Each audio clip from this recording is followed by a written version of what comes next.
সময় বৃষভ রাশির জাতক জাতিকার ক্ষেত্রে নিচে যে থামলেন দেওয়া আছে তাতে বলা হয়েছে যে গোল্ডেন টাইম আসতে চলেছে। এই 13ই আগস্ট থেকে শুরু হচ্ছে 18ই অক্টোবর পর্যন্ত দেবগুরু বৃহস্পতি আপনাদের চন্দ্ররাশি হিসাবে বা লগ্ন রাশি হিসাবে বৃষভ রাশির দ্বিতীয়ভাবে অর্থাৎ ধনভাবে কিন্তু দেবগুরু বৃহস্পতির অবস্থান হবে।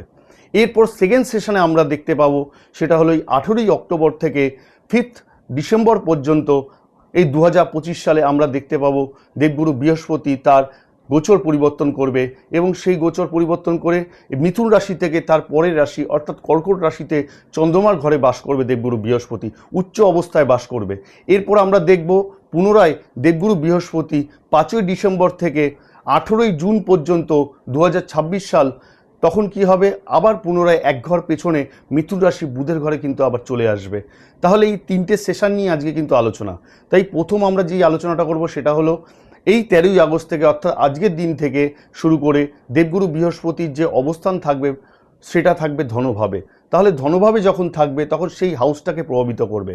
এই ধনভাবের হাউস বলতে শুধু ধনভাব বোঝায় না, এটা রিলেটিভের স্থানকেও বোঝানো হয়ে থাকে।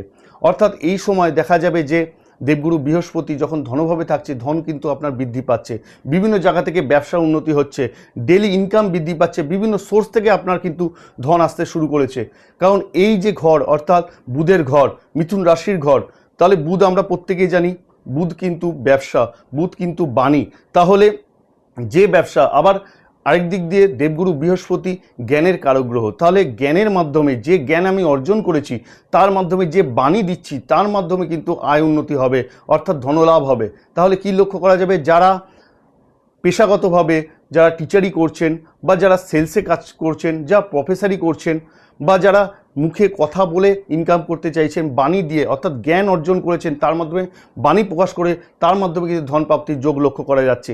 এই ক্ষেত্রে কিন্তু যারা চাকরি করছেন, জব করছেন তাদের ক্ষেত্রেও কিন্তু একটা ভালো ধন প্রাপ্তির যোগ লক্ষ্য করা যাচ্ছে।